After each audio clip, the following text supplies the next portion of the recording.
Parliament में unparliamentary language का इस्तेमाल हुआ और इस पर अब हंगामा हो रहा है। चौतरफा इसकी आलोचना हो रही है।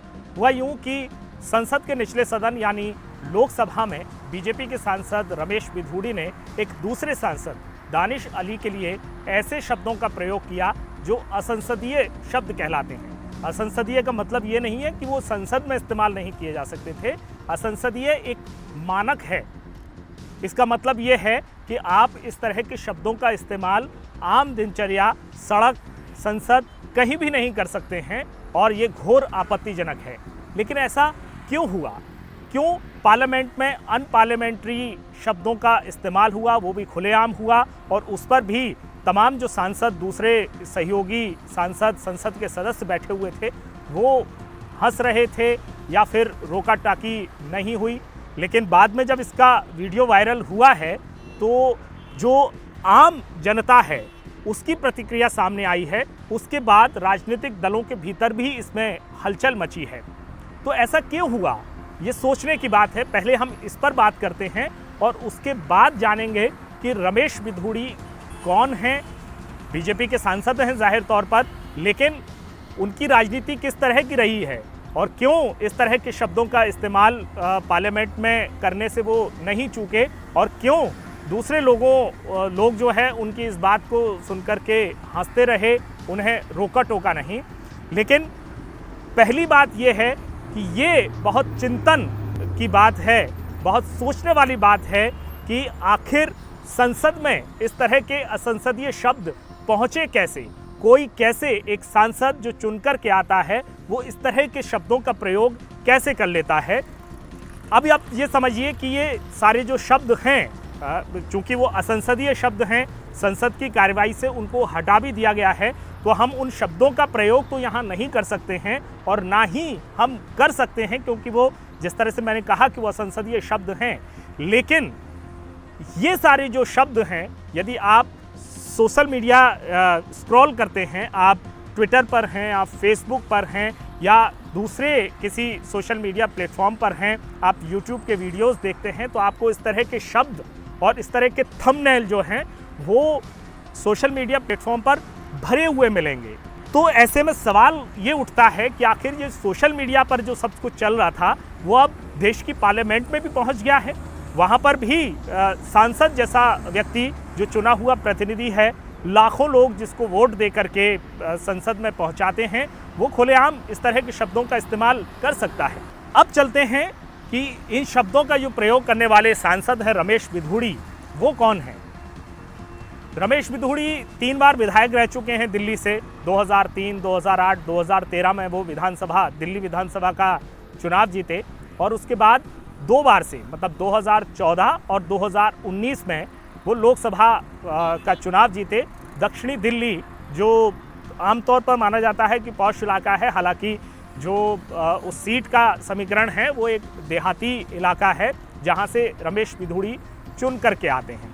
चूँकि मैंने अपने रिपोर्टिंग डेज में रमेश बिधूड़ी को बहुत क्लोजली देखा है और मैं ये कह सकता हूँ कि ये जो उनका विधानसभा और सड़क से लेकर के जो संसद तक का सफ़र है, वहाँ तक एक नहीं ऐसे अनेकों इंसिडेंट मिल जाएंगे, ऐसे अनेकों घटनाएं मिल जाएंगी जहाँ पर वो इस तरह की कंट्रोवर्सी में आए हैं।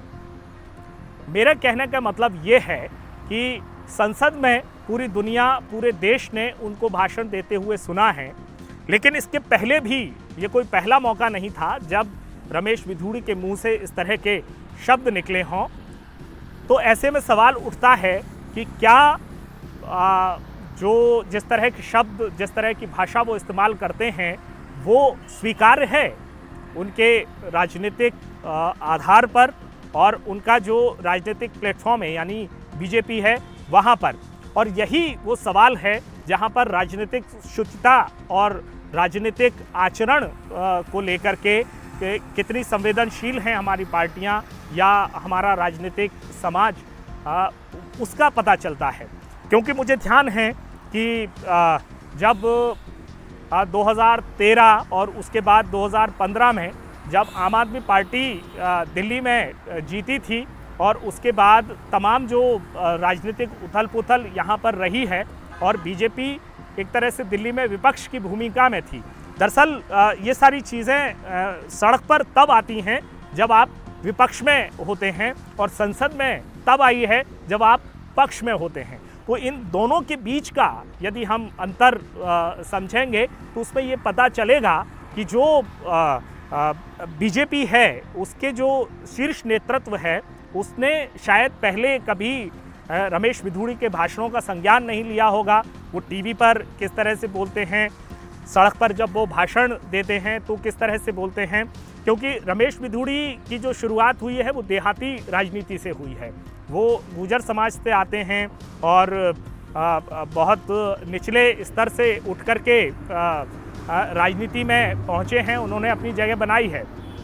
2003 में वो पहला विधानसभा चुनाव लड़े थे तो एक जातीय फैक्टर भी था और उसके बाद फिर जब गुर्जर समाज का आंदोलन हुआ था, आपको ध्यान होगा कि राजस्थान से शुरू हुआ था और उसके बाद जो तमाम देश के हिस्सों में फैला था, दिल्ली में बहुत ज़्यादा असर रहा था, वहाँ पार्टी में रमेश बिधूड़ी को एक बड़ा रिकॉग्निशन मिला था। और इसके पहले मैं आपको दो घटनाएं बताऊंगा जिनसे ये समझ में आएगा कि रमेश बिधूड़ी इसी तरह की राजनीति करते रहे हैं और वो इस तरह की राजनीति करके अपना जो वोट बैंक है, अपना जो पॉलिटिकल आधार है उसको कैटर करते हैं। लेकिन इसको रेगुलेट करने की जिम्मेदारी उनकी पार्टी की थी जो शायद कभी पूरी नहीं हुई और उनको लगा कि यही उनकी राजनीति का यूएसपी यूनिक सेलिंग पॉइंट है और वो अपनी इस यूएसपी को और मजबूत करते चले गए। दो घटनाएं मैं आपको बताता हूं।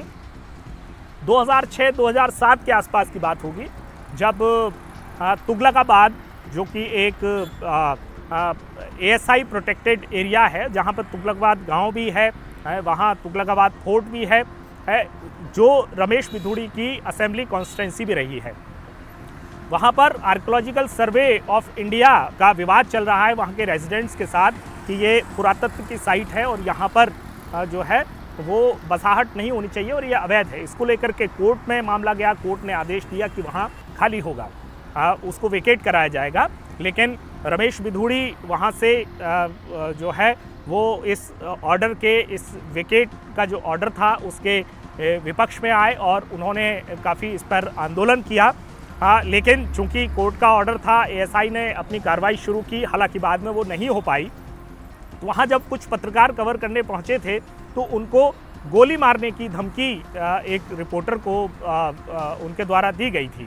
तो एक जो दबंग छवि है उनकी वो यहाँ पर रही है, लेकिन उसके बाद भी वो चुनाव जीतते रहे, पार्टी में उनका कद जो है वो बढ़ता रहा। जब 2014 में नरेंद्र मोदी के फेस पर इलेक्शन लड़ा गया तो दक्षिणी दिल्ली से रमेश बिधूड़ी को टिकट मिला और वो पहली बार संसद में पहुंचे। इसके पहले वो 3 बार जो है विधानसभा के सदस्य रह चुके हैं, मतलब 2003 से लेकर के 2023 तक, मतलब 20 साल से वो किसी न किसी सदन के सदस्य रहे हैं।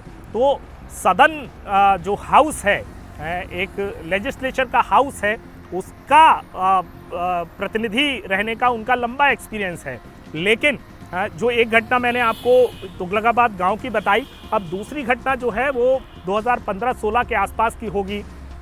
तब जबकि दिल्ली के मुख्यमंत्री अरविंद केजरीवाल के घर के बाहर प्रदर्शन चल रहा था और उस दौरान उन्होंने एक बहुत ही विवादित भाषण दिया था केजरीवाल के व्यक्तिगत जीवन को लेकर के।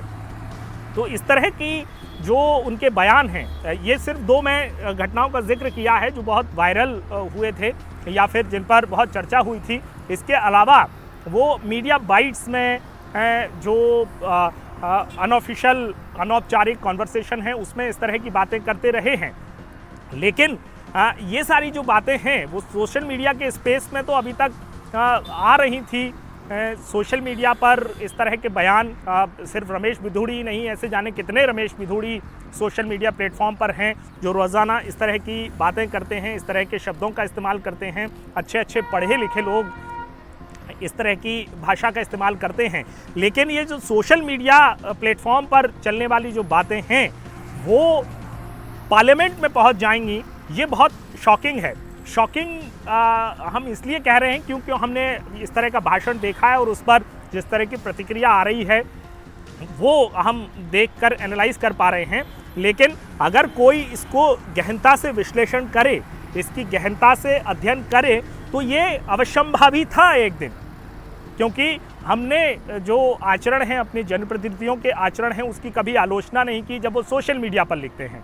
तो जो हौसला है, जो उनकी हिम्मत है, और उनको लगता है कि इस तरह की बातें करके वो जनमानस के बीच में जो उनका एक कोर वोटर है या उनके जो एक कट्टर समर्थक हैं, उनके बीच में अपना मजबूत आधार बना सकते हैं, तो वो एक दिन जाकर के संसद के जो लोकतंत्र का मंदिर है उसमें भी जाकर के इस तरह की बातें करेंगे। तो ये थोड़ा चौंकाने वाला तो है, लेकिन ऐसा नहीं हो सकता था, असंभव है, ऐसा लगता नहीं है, क्योंकि हमने सोशल मीडिया पर उस चीज़ को एक्सेप्ट कर लिया है, मास ने एक्सेप्ट कर लिया है, हमने एक्सेप्ट कर लिया है। मतलब कि वो जो उनके समर्थक हैं, भले ही वो किसी भी पार्टी के हों, वो इधर के हों, उधर के हों, बीच के हों, कहीं के भी हों, इस तरह की भाषा की, इस तरह के आचरण की जो को समर्थन मिल रहा है, उसी का नतीजा है कि आज हम पार्लियामेंट में भी अनपार्लियामेंट्री जो शब्द हैं उनको सुन रहे हैं, उनको देख रहे हैं। हालांकि अब हंगामा मचा है कि बीजेपी जो उनकी पार्टी है वो उन पर क्या एक्शन लेती है, जो लोकसभा के स्पीकर हैं वो उन पर क्या एक्शन लेते हैं। हिदायत दे दी गई है, जो कारण बताओ नोटिस है वो भी जारी कर दिया गया है, लेकिन क्या एक्शन होगा, क्या कोई ऐसी नज़ीर बनेगी, ये अभी तक नज़र नहीं आ रहा है। या फिर खुद रमेश बिधूड़ी सामने आकर के जो भी उन्होंने भाषण दिया है उसके लिए खेद जताएंगे, माफ़ी मांगेंगे। ये सारी चीज़ें जो हैं वो आने वाले वक्त में हम किस तरफ जा रहे हैं, हम किस तरह का समाज, किस तरह का लोकतंत्र, किस तरह की संसद बना रहे हैं, इसकी दिशा तय करेगा।